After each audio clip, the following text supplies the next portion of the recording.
25 জুলাই 2025 সালে প্রবাসী কল্যাণ ও বৈদেশিক কর্মসংস্থান মন্ত্রণালয় কর্তৃক আয়োজিত 60 মুদ্রাক্ষরিক কাম কম্পিউটার অপারেটর পদের নিয়োগ পরীক্ষার সম্পূর্ণ কোশ্চেনটি আজকে আমরা সলিউশন করব। আশা করি সবাই ভিডিওটি প্রথম থেকে শেষ পর্যন্ত ধারাবাহিকভাবে দেখবেন। পরীক্ষার পূর্ণ মান ছিল 90 এবং সময় ছিল 90 মিনিট। 1 নম্বর কোশ্চেনটি হচ্ছে শুদ্ধ বানান লিখুন। স্নেহাশিস এর শুদ্ধ বানান হচ্ছে দন্তস্বয় নয়কার হয়াকার তালবস্বরস্যি দন্তস্ব স্নেহাশিস। মুমূর্ষু শব্দের শুদ্ধ বানান হচ্ছে মরস্যু ময়দীর্ঘ মূর্ধন্যস্বরে প্রস্যু মুমূর্ষু। জ্যোতির্ময় এর শুদ্ধ বানান হচ্ছে বর্গ জয়জফলা ওকার তয়রস্যি ময়রেফ অন্তস্থা জ্যোতির্ময়। ন্যূনতম এর শুদ্ধ বানান হচ্ছে দন্তন্নয় জফলা দীর্ঘ দন্তন্য তম ন্যূনতম। সমীচীন শব্দের শুদ্ধ বানান হচ্ছে দন্তস্ব ময়দীর্ঘী চয়দীর্ঘী দন্তন্য সমীচীন। 2 নম্বর কোশ্চেনটি হচ্ছে অর্থসহ বাক্য রচনা করুন। অহিনকুল এর অর্থ হচ্ছে ভীষণ শত্রুতা। আন্তর্জাতিক বাণিজ্যে বর্তমানে চীন ও যুক্তরাষ্ট্রের মধ্যে অহিনকুল সম্বন্ধ বিরাজ করছে। লেফাফা দুরস্ত মানে হচ্ছে বাইরে পরিপাটি। লোকটি দরিদ্র হলেও চলন ও আচরণে লেফাফা দুরস্ত। ননির পুতুল মানে হচ্ছে শ্রম বিমুখ। রহিমের মতো ননির পুতুলকে দিয়ে স্বেচ্ছাশ্রমে সড়ক সংস্কার করা সম্ভব না। পোয়া 12 মানে হচ্ছে সুসময়, যত পারো আড্ডা দিয়ে নাও। বড় সাহেব বিদেশ থেকে ফিরলে তোমাদের এই পোয়া 12 আর থাকবে না। তাসের ঘর মানে হচ্ছে ক্ষণস্থায়ী। সংসারে মায়া জড়িয়ে লাভ কি, এ জীবন তো তাসের ঘর। 3 নম্বর কোশ্চেনটি হচ্ছে এক কথায় প্রকাশ করুন।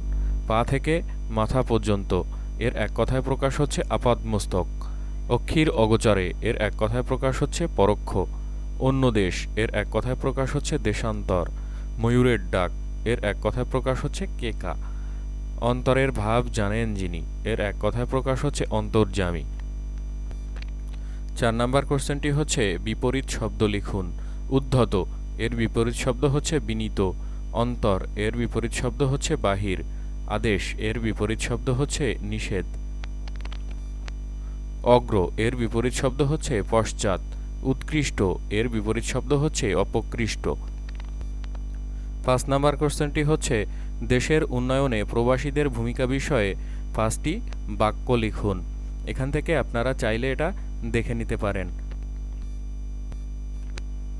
6 নম্বর কোশ্চেনটি হচ্ছে রাইট দ্য অ্যাপ্রোপ্রিয়েট প্রিপোজিশন অর্থাৎ উপযুক্ত প্রিপোজিশন ব্যবহার করে শূন্যস্থানগুলো পূরণ করতে হবে।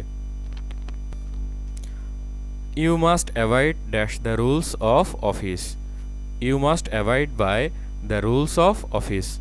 অর্থাৎ অফিসের নিয়মকানুন অবশ্যই মেনে চলা উচিত। He died dash overeating. He died from overeating. অর্থাৎ অতিরিক্ত খাওয়ার কারণে সে মারা গিয়েছিল। He is proficient dash music. He is proficient in music. অর্থাৎ তিনি সঙ্গীতে পারদর্শী। He has been ill dash Sunday last. He has been ill since Sunday last. অর্থাৎ গত রবিবার থেকে তিনি অসুস্থ। I am looking dash a job. I am looking for a job. অর্থাৎ আমি একটি চাকরি খুঁজছি। 7 নম্বর কোশ্চেনটি হচ্ছে ট্রান্সলেট ইনটু ইংলিশ অর্থাৎ ইংরেজিতে অনুবাদ করুন।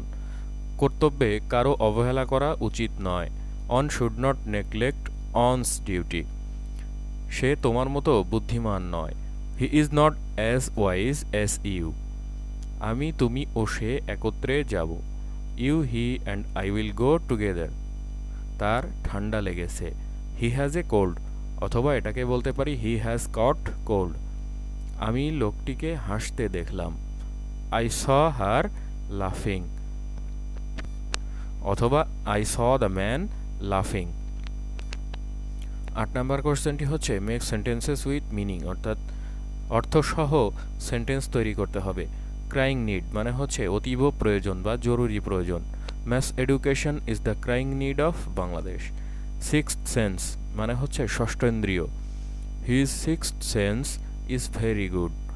টু গেট রিড অফ মানে হচ্ছে মুক্তি পাওয়া। I can't wait to get rid of the ugly old coach. Fair and square মানে হচ্ছে সৎভাবে। He won the election fair and square. In spite of মানে হচ্ছে সত্ত্বেও, he smiled in spite of everything. 9 number কোশ্চেনটি হচ্ছে change the voice, অর্থাৎ voice change করতে হবে। ডু নট প্লে ফুটবল, এটা অ্যাক্টিভ ভয়েসে আছে, এর প্যাসিভ ভয়েস হচ্ছে let not football be played. যেহেতু অ্যাক্টিভ ভয়েসে এই ডু দিয়ে সেন্টেন্সটি শুরু হয়েছে, তাহলে এখানে অবশ্যই লেট কথাটি আসবে। হোয়াট ডাজ শি লাইক, এটা ইন্ট্রোগেটিভ সেন্টেন্স এবং এটাও অ্যাক্টিভ ভয়েসে আছে, এর প্যাসিভ ভয়েস হচ্ছে what is liked by her. How did he manage the problem, এটাও ইন্ট্রোগেটিভ সেন্টেন্স এবং এটাও ডব্লিউএস কোশ্চেন দিয়ে শুরু হয়েছে, তাহলে অবশ্যই এর প্যাসিভ ভয়েসে ডব্লিউএস কোশ্চেন দিয়ে শুরু হবে, অর্থাৎ how was the problem managed by him. We ought to love our country, এটাও অ্যাক্টিভ ভয়েসে আছে, এর প্যাসিভ ভয়েস হচ্ছে our country ought to be loved by us. He annoyed me, এটাও অ্যাক্টিভ ভয়েসে আছে, এর প্যাসিভ ভয়েস হচ্ছে I was annoyed with him. 10 number কোশ্চেনটি হচ্ছে write 5 sentences on the international mother language day, অর্থাৎ আন্তর্জাতিক মাতৃভাষা দিবস নিয়ে 5টা সেন্টেন্স লিখতে হবে। আপনারা চাইলে এখান থেকে দেখে নিতে পারেন। 11 নম্বর কোশ্চেনটি হচ্ছে 10 বছর পূর্বে পিতার বয়স পুত্রের বয়সের 4 গুণ ছিল, 4 বছর পরে পিতার বয়স পুত্রের বয়সের 2 গুণ হবে, বর্তমানে কার বয়স কত? ধরে নিলাম যে 10 বছর পূর্বে পুত্রের বয়স ছিল x বছর, তাহলে ওই সময়ে পিতার বয়স ছিল এর 4 গুণ অর্থাৎ 4x বছর, তাহলে বর্তমানে পুত্রের বয়স হচ্ছে x প্লাস এই 10 বছর এবং পিতার বয়স হচ্ছে বর্তমানে 4x প্লাস 10 বছর।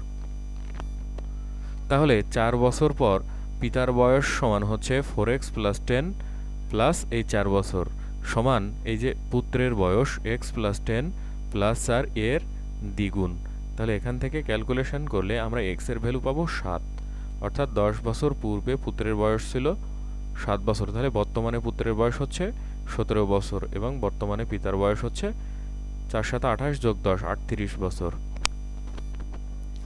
একটি ঘড়ি 8% ক্ষতিতে বিক্রয় করা হলো, ঘড়িটি আরও 800 টাকা বেশি মূল্যে বিক্রয় করা হলে 8% লাভ হতো, ঘড়িটির ক্রয় মূল্য কত? ধরে নিলাম যে ঘড়িটির ক্রয় মূল্য হচ্ছে 100 টাকা, তাহলে 8% ক্ষতিতে এর বিক্রয় মূল্য হচ্ছে 100 - 8 সমান 92 টাকা এবং এই 8% লাভে বিক্রয় মূল্য হচ্ছে 100 যোগ 8 সমান 108 টাকা, তাহলে বিক্রয় মূল্য বেশি হতে হবে 108 - 92 অর্থাৎ 16 টাকা, অর্থাৎ বিক্রয় মূল্য 16 টাকা বেশি হয় যখন তার ক্রয় মূল্য থাকে 100 টাকা, তাহলে বিক্রয় মূল্য 1 টাকা বেশি হলে ক্রয় মূল্য 100/16 টাকা এবং বিক্রয় মূল্য 800 টাকা বেশি হয় যখন ক্রয় মূল্য 100 × 800/16 অর্থাৎ 5000 টাকা। একটি ঘরের দৈর্ঘ্য প্রস্থের 3 গুণ, প্রতি বর্গমিটারে 7.5 টাকা দরে ঘরের মেঝে কার্পেট দিয়ে মুড়লে মোট 1102.5 টাকা ব্যয় হয়, ঘরটির দৈর্ঘ্য ও প্রস্থ নির্ণয় করুন। ধরে নিলাম যে ঘরটির প্রস্থ হচ্ছে x মিটার, দৈর্ঘ্য এর 3 গুণ অর্থাৎ 3x মিটার, তাহলে ক্ষেত্রফল সমান দৈর্ঘ্য গুণ প্রস্থ অর্থাৎ 3x × x সমান 3x² বর্গমিটার। এখন এই মোট টাকা খরচ হয় হচ্ছে 1102.5 টাকা এবং প্রতি বর্গমিটারে খরচ হয় 7.5 টাকা, তাহলে এর ক্ষেত্রফল হচ্ছে 1102.5/7.5, এটা সমান হচ্ছে এই ক্ষেত্রফল 3x²। এখান থেকে আমরা x এর ভ্যালু পাবো 7, অর্থাৎ প্রস্থ 7 মিটার এবং দৈর্ঘ্য হচ্ছে 3 × 21 মিটার। x + 1/x তার হোল স্কয়ার সমান 3 হয়, তবে x³ + 1/x³ এর মান কত? তাহলে এখান থেকে আমরা পাবো x + 1/x সমান হচ্ছে √3, অর্থাৎ উভয় পাশে যদি আমরা রুট করি তাহলে এখানে রুট এবং স্কয়ার কাটা যায় এবং এখানে থাকে শুধুমাত্র √3।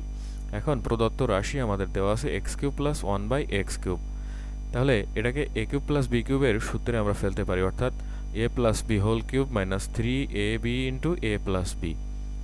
তাহলে এখানে ax × 1/x কাটা যাবে, শুধুমাত্র থাকবে এই অংশটুকু, এখানে x + 1/x এর মান জানি √3 তার হোল কিউব - 3 × √3, তাহলে √3 কে কিউব করলে হয় 3√3 - 3√3 অর্থাৎ 0 হচ্ছে সঠিক উত্তর। 15 নম্বর কোশ্চেনটি হচ্ছে সংক্ষেপে উত্তর দিন। জাতিসংঘের সাধারণ পরিষদের নিয়মিত বার্ষিক অধিবেশন কবে শুরু হয়? জাতিসংঘের সাধারণ পরিষদের অধিবেশন শুরু হয় সেপ্টেম্বর মাসের তৃতীয় মঙ্গলবার। বিশ্বের কোন দেশ প্রথম সাগরতলে মন্ত্রিসভার বৈঠক করে? মালদ্বীপ প্রথম দেশ হিসাবে সাগরতলে মন্ত্রিসভার বৈঠক করে। IOM এর পূর্ণরূপ কি? এর পূর্ণরূপ হচ্ছে international organisation for migration. ILO এর সদর দপ্তর কোন দেশের কোন শহরে? ILO অর্থাৎ ইন্টারন্যাশনাল লেবার অর্গানাইজেশন এর সদর দপ্তর হচ্ছে সুইজারল্যান্ডের জেনেভা শহরে। চতুর্থ শিল্প বিপ্লবের ধারণার প্রবর্তক কে? এর প্রবর্তক হচ্ছেন ক্লাউস শেওয়াব। ঢাকা বিশ্ববিদ্যালয়ের প্রথম ভাইস চ্যান্সেলর কে ছিলেন? ঢাকা বিশ্ববিদ্যালয়ের প্রথম ভাইস চ্যান্সেলর ছিলেন PJ হার্টস। বাংলাদেশের সর্বোচ্চ রেমিটেন্স আয় হয় কোন অর্থবছরে এবং এর পরিমাণ কত বিলিয়ন মার্কিন ডলার? বাংলাদেশের সর্বোচ্চ রেমিটেন্স আয় হয় 2024-25 অর্থবছরে এবং এটার পরিমাণ হচ্ছে 30.4 বিলিয়ন ডলার। দ্বিতীয় বিশ্বযুদ্ধ চলাকালীন মার্কিন যুক্তরাষ্ট্রের দুইজন প্রেসিডেন্টের নাম লিখুন। দ্বিতীয় বিশ্বযুদ্ধ চলাকালীন মার্কিন যুক্তরাষ্ট্রের দুইজন প্রেসিডেন্ট হচ্ছেন ফ্রাঙ্কলিন ডি রুজভেল্ট এবং হ্যারি এস ট্রুম্যান। ঢাকায় অবস্থিত তিন নেতার মাজারে শায়িত তিন নেতা কে কে? তিনজন নেতা হলেন এ কে ফজলুল হক, হোসেন শহীদ সোহরাওয়ার্দী এবং খাজা নাজিমউদ্দিন। কবি জসিমউদ্দিনের দুইটি কাব্যগ্রন্থের নাম লিখুন।